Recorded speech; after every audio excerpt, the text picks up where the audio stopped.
In 1971, in a small corner of Seattle, a tiny coffee shop opened its doors. No one knew this small shop would one day become one of the most famous brands in the world.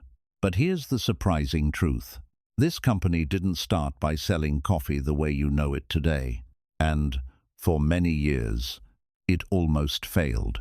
So how did it grow? From a small local store into a global empire found in almost every country. Let's discover the story, step by step. Seattle, 1971. A cold morning near the waterfront. The streets were quiet. A light mist moved slowly through the air. People walked quickly, holding their coats, trying to escape the cold. And in a small corner of the city, a simple wooden sign was placed above a new store, Starbucks. At that moment, it meant nothing to the world. No crowds, no long lines, no global fame, just a small shop with a simple idea. Inside the store, there were no chairs, no soft music, no smell of fresh lattes, no baristas calling out names, only shelves. And on those shelves, bags of coffee beans, dark, rich, carefully selected. Behind the counter stood 3 men, not businessmen in suits, not dreamers chasing fame, but people who truly loved coffee. They believed something most people did not understand at that time. Coffee was not just a quick drink. It was something deeper, something meaningful. In those days, most people in America treated coffee like fuel, something to wake up, something to survive the day. Quick, cheap, forgettable. But these 3 men saw something different. They saw flavor, quality, craft. They wanted people to slow down, to taste, to notice. So they focused on one thing, the bean. They searched for the best coffee beans they could find. They studied where it came from. They learned how it was grown, how it was roasted, how it should be prepared. And when customers walked in, they didn't sell them a drink. They told them a story about where the coffee came from, how it was made, why it mattered. But here was the problem. Most people didn't understand. They would walk in, look around, and feel confused. No coffee to drink, no place to sit, just beans. Some left immediately, some stayed, but didn't return. The idea was beautiful, but the world was not ready. Days turned into weeks. Weeks turned into months. The shop survived, but it did not grow. It remained small, quiet, almost invisible. And yet, something important was happening, very slowly. A small group of people began to notice. They weren't many, but they were different. They cared about quality. They cared about experience. And without realizing it, a quiet foundation was being built. But even with that, the future was uncertain, because what this company needed was not just passion. It needed a new vision, a new way of thinking, someone who could see not just what coffee was, but what it could become. And then, one day, a new person walked into that small store. He looked around carefully. He didn't rush. He didn't leave. He observed. He felt something the others had not yet fully seen. And in that silent moment, without anyone knowing, the future of Starbucks had just entered the room. He stood there quietly, looking at the shelves, the bags of coffee beans, the simple space that most people would forget the moment they walked out. But he didn't forget. He stayed. He watched. His name was Howard Schultz. At that time, he was not important to the world. No one recognized his name. No one expected anything from him. But inside his mind, something was already beginning to form. He noticed the silence in the store. Customers entered, looked around, asked small questions, and then left. There was no reason for them to stay. No reason to come back. No reason to feel connected. And that was the moment something became clear to him. This place had quality. It had passion. It had knowledge. But it was missing something powerful. It was missing life. He joined the company and began working closely with the founders. He learned everything they knew, where the beans were grown, how they were selected, how they were roasted with care. He respected their vision. He admired their dedication. But deep inside, a quiet thought kept growing. This was not enough. Days turned into months. And then one day, he traveled to Italy. The moment he stepped into the streets, he felt something different. It wasn't loud. It wasn't dramatic. But it was alive. He walked into a small coffee bar. People were standing close together, talking naturally, laughing without effort. No one was in a hurry. No one was rushing out the door. A man ordered a small espresso. He stood at the counter. He smiled at the barista. They spoke like old friends. Coffee was not just something they drank. It was part of their daily life, part of their routine, part of their identity.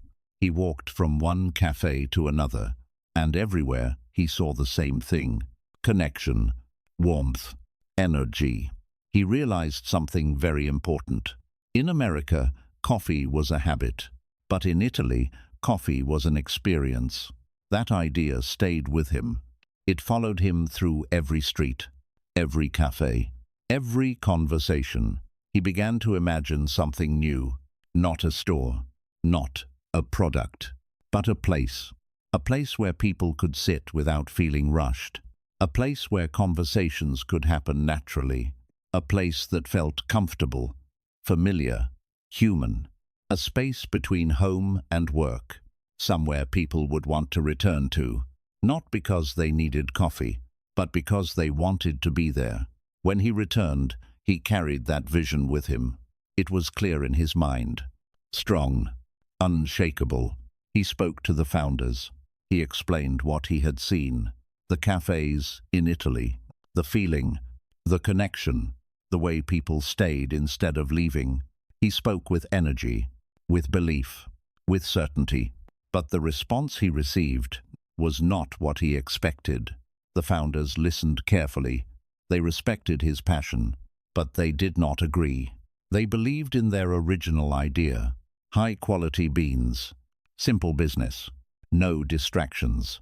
To them, this new idea felt risky, too different, too uncertain.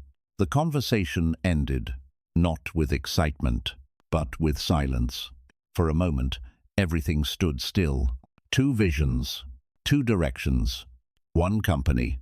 He had a choice to make: stay and follow a path he did not believe in, or leave and chase an idea no one else could see yet.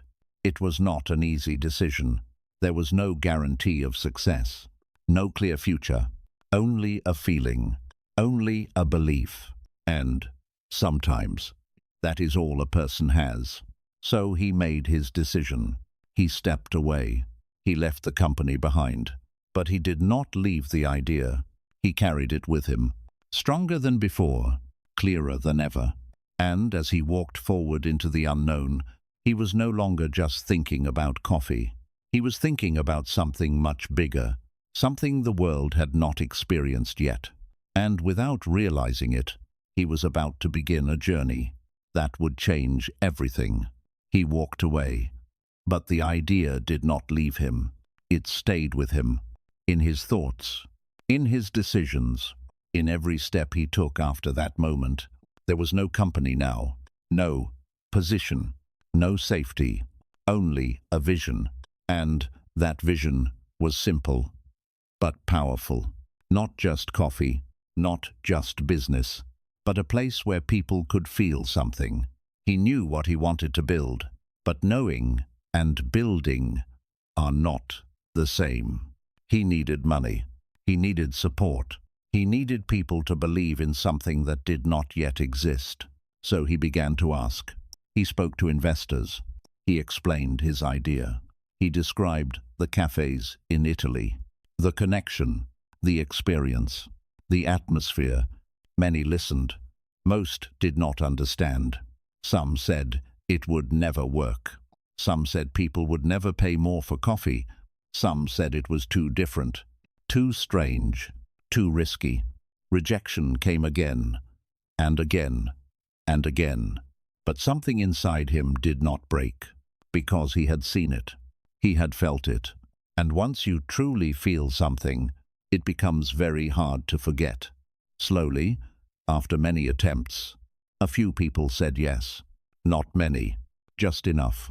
It was not a big start, no grand opening, no huge attention, just a small beginning. Again, he opened his first store, not like the old one. This time, everything was different. There were chairs, there was space, there was music, there was warmth, and, most importantly, there was coffee, ready to drink. People walked in. Some were curious, some were confused, some stayed. A woman sat down with her cup and didn't leave quickly. A man stood near the counter and started a conversation. Two friends met and talked longer than they planned. Something new was happening, something small, but real. It wasn't just about coffee anymore. It was about time. It was about presence. It was about connection. The store was not always full. Some days were slow. Some days felt uncertain. Money was still a problem. Growth was not easy. Nothing was guaranteed. But the feeling, that feeling he saw in Italy, it was starting to appear right here. And that was enough to keep going. Step by step, the idea grew. Not fast, not suddenly, but steadily. Each new customer brought something more. Each day added something new. Each moment built something stronger. He wasn't building a shop. He was building a habit, a new way for people to experience their day. And slowly, very slowly, the world began to notice. The small idea was no longer invisible. It was becoming something people could feel, something people could return to, something people could remember. And somewhere in the middle of all this, an opportunity appeared. Unexpected, quiet, but powerful. The company he once left was now facing its own challenges. The original path was no longer working as before. Things were changing. And suddenly, the door that had once closed began to open again. Not the same way, not the same conditions, but with a new possibility, a chance to return, not as a visitor, not as an employee, but as someone who could finally bring his vision to life, completely. And as that moment approached, everything he had done, every risk, every rejection, every small success, began to connect. This was no longer just a dream. It was becoming a turning point. And what happened next would not only change his life, but reshape the future of coffee itself. The door that once closed was now opening again, not with noise, not with celebration, but slowly, quietly, almost carefully. The company he had once left behind was no longer the same. The original energy had faded. The direction felt uncertain. The growth had slowed. The idea of selling only beans no longer felt strong enough. The world was changing, but the company had not changed with it. And in that moment, a possibility appeared. The founders were ready to move on, not because they had failed, but because their journey with the company had reached its natural end. And so, the opportunity came.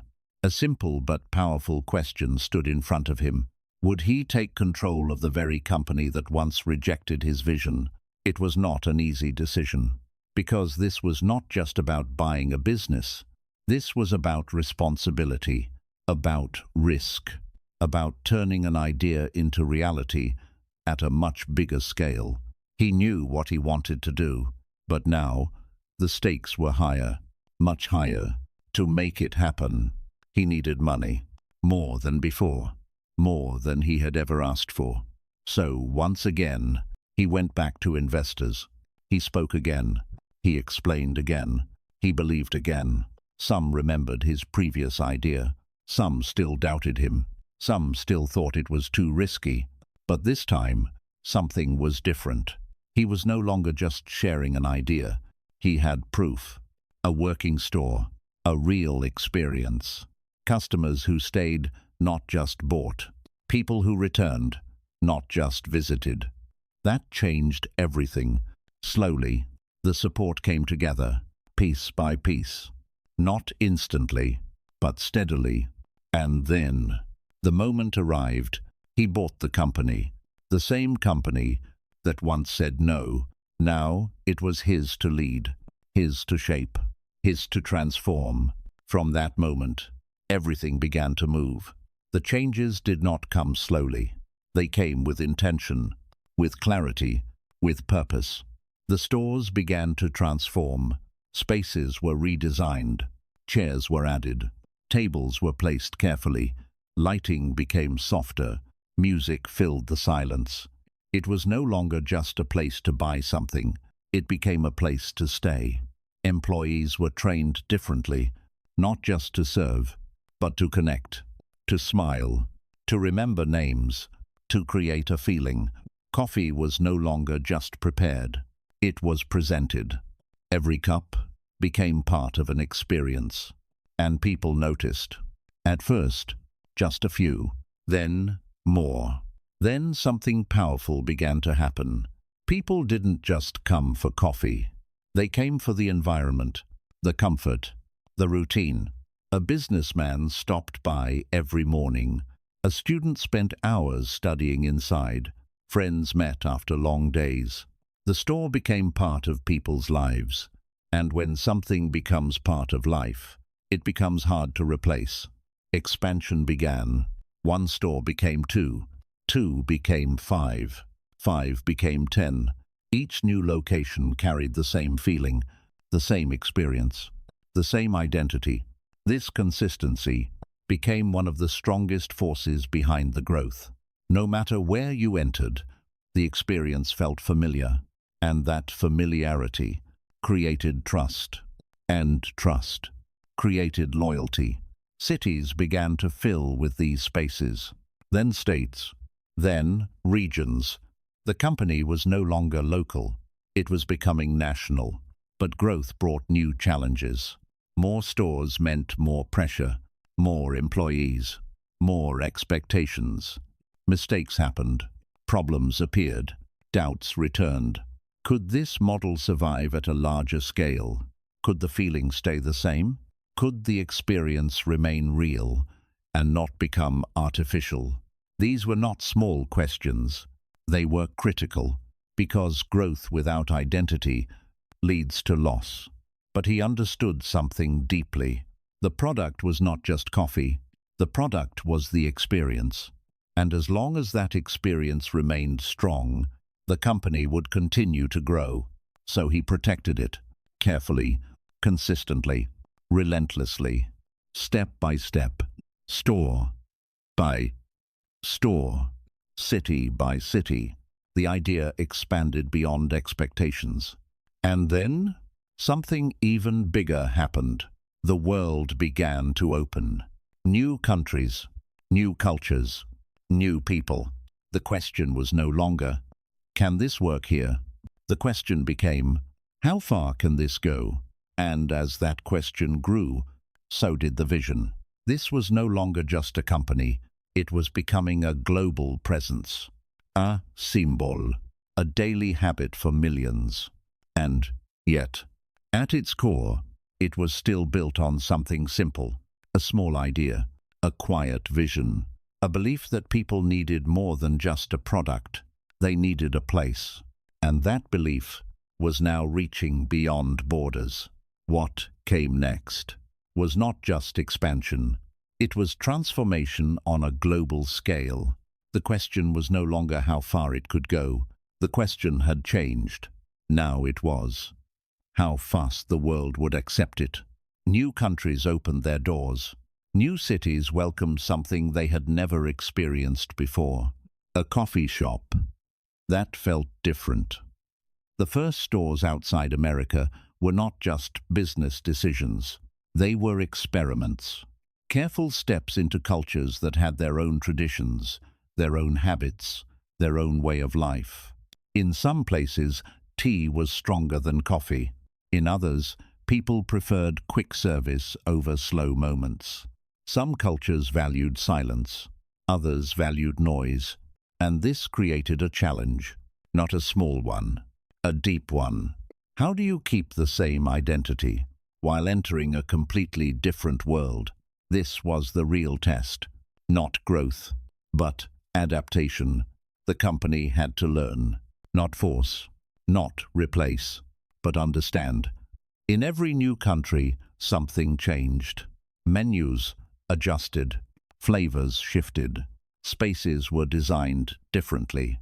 But one thing remained untouched: the feeling, that same quiet comfort, that same familiar warmth, that same invisible connection between people and place. And that balance between change and consistency became one of the most powerful strengths. Slowly, store by store, country by country, the name began to spread. At airports, in busy cities, on quiet streets, inside shopping centers, people began to recognize it. Even before entering, even before tasting anything, the logo, the color, the atmosphere, it became something more than a brand. It became a signal that said, you can come in here and feel the same, no matter where you are. And in a world that is always changing, that feeling is rare.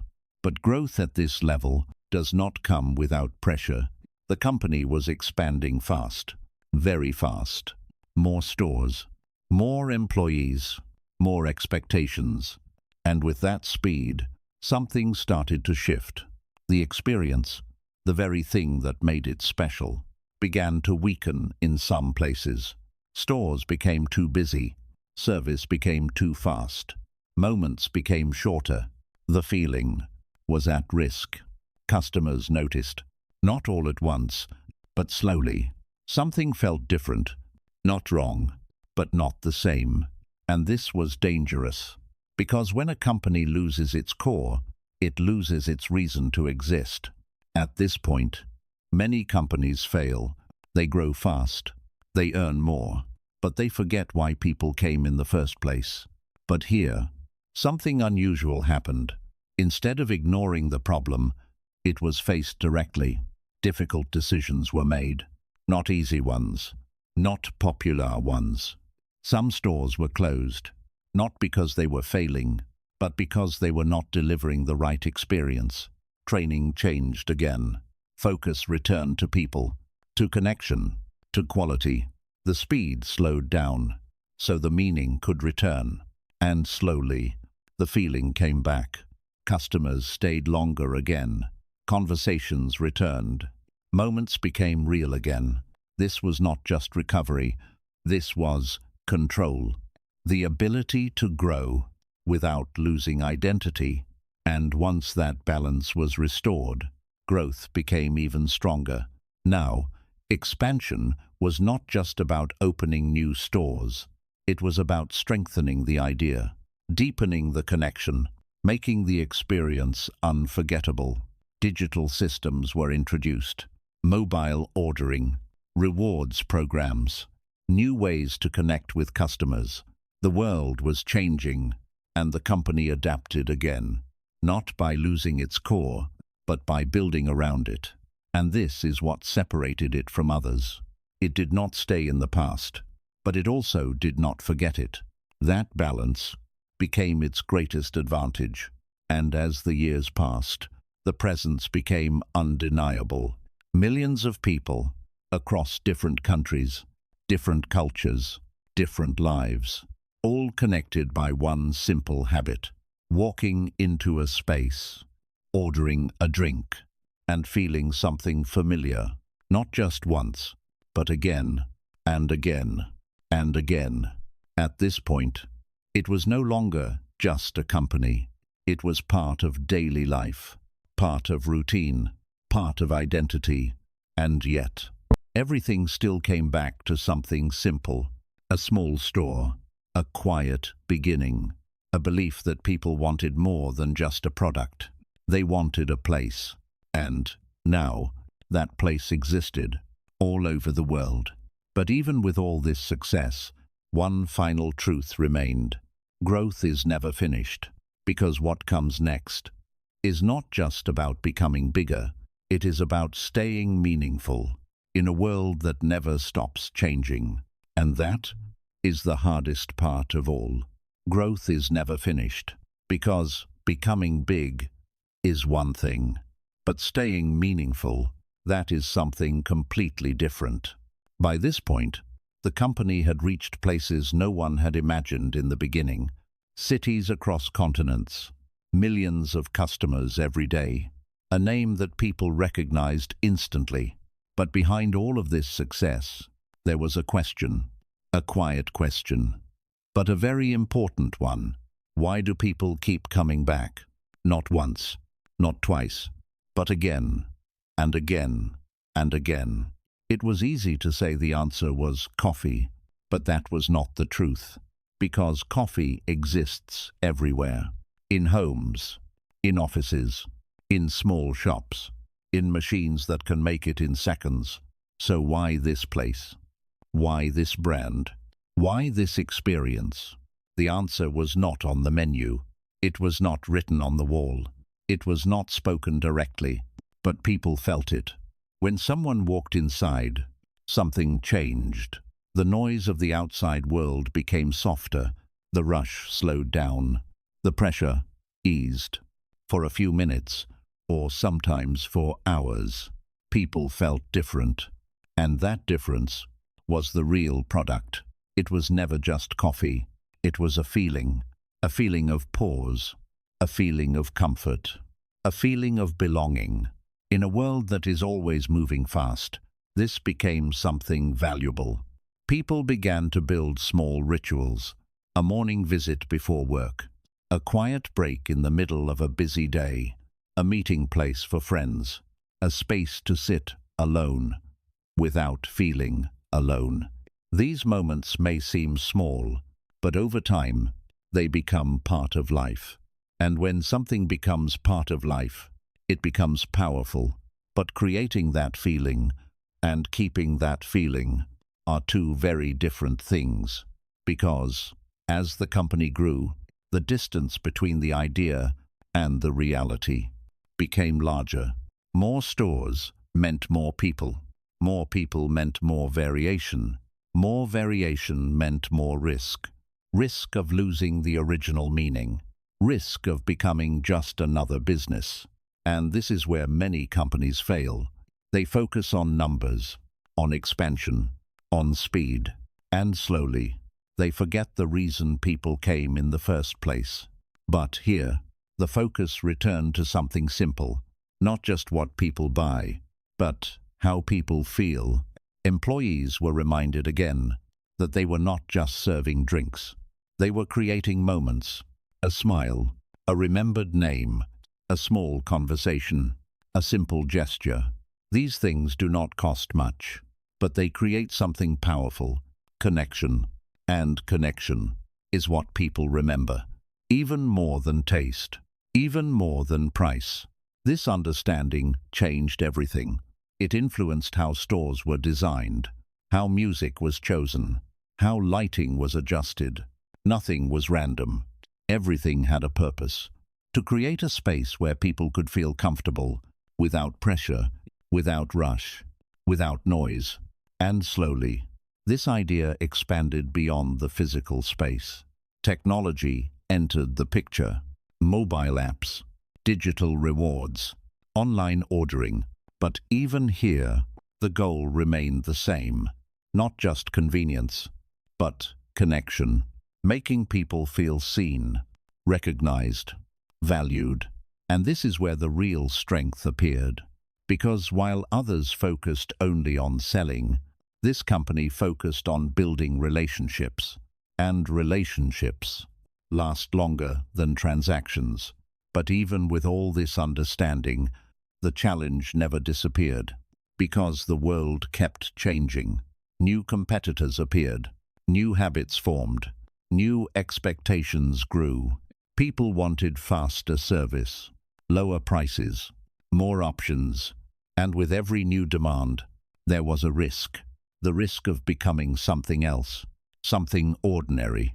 So the balance had to be protected, not by resisting change, but by guiding it, adapting, without losing identity, growing, without losing meaning. And that is not easy. It requires attention. It requires discipline. It requires constant awareness. Because losing identity does not happen suddenly. It happens slowly, quietly, almost invisibly. And by the time it is noticed, it is often too late. But here, that awareness remained. Again and again, the focus returned to the same idea. What do people really come here for? Not just coffee, not just convenience, but a feeling. And as long as that feeling stayed strong, everything else could grow around it. And that is the hidden secret. Not in the product, not in the price, not in the expansion, but in the experience. An experience that people choose again and again without being told. An experience that becomes part of their routine, part of their identity, part of their day. And when a company reaches that point, it becomes something more, not just a business, but a presence, something people trust, something people return to, something people carry with them, even after they leave. And this is why, after all the growth, after all the challenges, after all the changes, the story continues. Because as long as people need a place to pause, to think, to connect, this idea will always have a place in the world. Because as long as people need a place to pause, to breathe, to feel connected, this idea will always have a place in the world. But every story, no matter how big it becomes, always returns to one question. What did it really change? Not in numbers, not in profits, not in how many stores exist across the world, but in people, because in the end, a company is not measured by how much it sells, it is measured by how it becomes part of human life. And this is where the story becomes something deeper. Think about it. A person wakes up early in the morning. The world is still quiet. The day has not yet begun. They step outside. The air is cool. The streets are just starting to move. And almost without thinking, they walk toward a familiar place. Not because they must, but because they want to. They enter. The door opens softly. A small sound. A small moment. But inside, everything feels different. The light is warm. The sound is gentle. The environment feels calm. They order a drink. Simple words. Simple exchange. But something else happens in that moment. They are seen. They are acknowledged. They are part of something. And for a few minutes, or sometimes much longer, they are not just moving through the day. They are present. Now imagine this happening millions of times, every single day, in different countries, in different cultures, in different lives.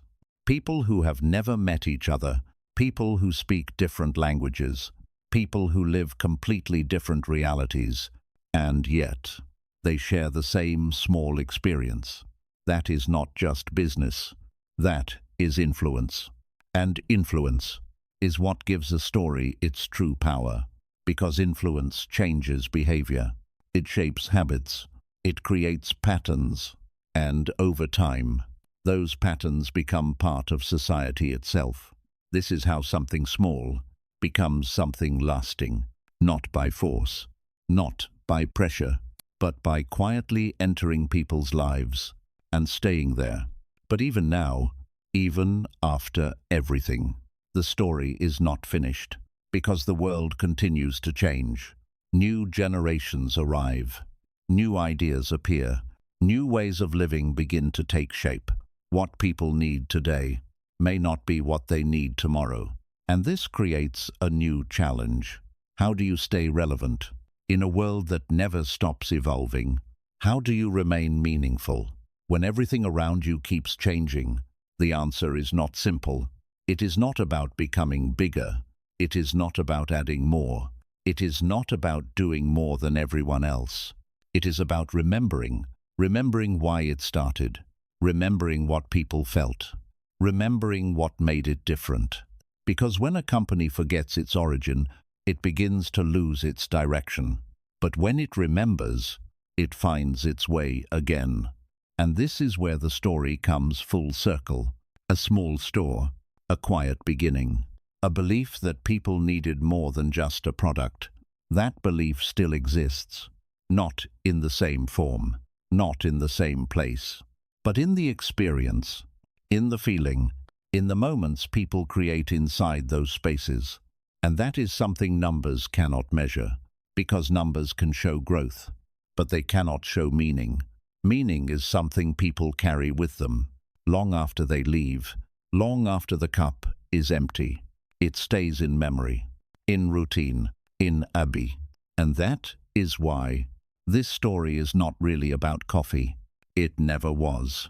It is about people, about what they need, about what they feel, about what they search for in the middle of their busy lives. A moment, pause, a connection, and sometimes that is enough to change everything. Because when you give people a place to belong, even for a short time, you give them something they will return to, again, and again, and again. And that is how something simple becomes something unforgettable. So the next time you walk into a place like this, take a moment, look around, feel the space, notice the details, because behind all of it, there is a story of risk, of belief, of change, of growth. A story that started small, but refused to stay small. And even now, it continues, not just in stores, not just in cities, but in the lives of people who carry it forward every single day. And now, you are part of that story too. Golden Outro. Where are you watching this from right now? And what time is it in your country? Keep listening, keep learning, and, step by step, keep growing your English naturally. Because, just like this story, your journey is still unfolding. And the best part has not even begun yet. And now, you know the story, not just of Starbucks, but of an idea that refused to stay small. A simple beginning, a quiet belief, a vision that most people could not see, until it became impossible to ignore. And maybe there is something in this story for you too, because every big journey starts the same way. Small, uncertain, invisible to the world, but step by step, with patience, with belief, with consistency, it grows, just like your English. You may feel slow right now. You may feel unsure. You may feel like progress is not happening, but it is. Every word you understand, every sentence you repeat, every minute you listen, you are growing. And one day, without even realizing it, you will look back and see how far you've come. So don't stop. Keep listening. Keep practicing. Keep moving forward. Now tell me, where are you watching this from? And what time is it in your country right now? Write it in the comments. Let's connect. Let's grow together. Welcome to Story Glow and Grow English, where you don't just learn English. You glow and you grow.